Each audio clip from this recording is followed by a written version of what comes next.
واللہ ما طلعت شمس ولا غربت. امام اعظم وظیفہ رحمۃ اللہ علیہ کا واسطہ جاہلوں سے پڑھتا رہتا تھا. ایک مرتبہ ایک اور مخالف مل گیا اور اس نے امام اعظم کو کہنا شروع کر دیا، تم نامری چاہتے ہو، تم یہ چاہتے ہو، تم وہ چاہتے ہو.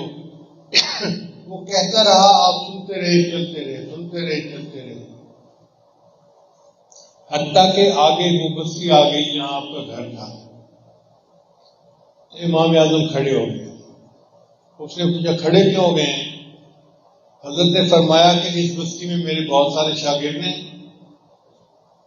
وہ اگر محسوس کر لیں گے نا کہ تم میرے ساتھ کچھ روئی سے گفتگو کر رہے ہو تو وہ تمہاری ٹھپائی کریں گے.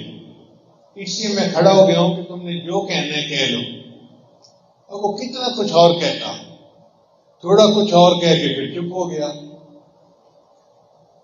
تو جب وہ چپ ہو گیا تو امام صاحب نے فرمایا کہ اب ذرا میری بات سنو، کہ آپ نے تو جو کہنا تھا کہہ لیا، اب میری بات یہ ہے کہ تم نے مجھے اتنی بری باتیں کہی ہیں اور تمہیں پتہ ہے کہ وقت کا بادشاہ میرا معتقد ہے، اگر میں اس کو شکایت لگاؤں تو وہ تمہیں درے لگوائے گا،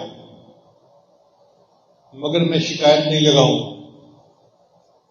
میرے اس بستی میں بہت سارے شاگرد ہیں، اگر میں ان کو بتا دوں کہ تم نے میرے ساتھ یہ برا سلوک کیا تو وہ تمہاری پٹائی کریں گے، مگر میں ان کو بھی نہیں بتاؤں گا. اور اگر قیامت کے دن میں اللہ کے ہاں یہ مطالبہ کروں کہ یا اللہ اس سے میرے ساتھ یہ بدتمیزی کی تھی تو تمہارے اعمال مجھے دے دیے جائیں گے،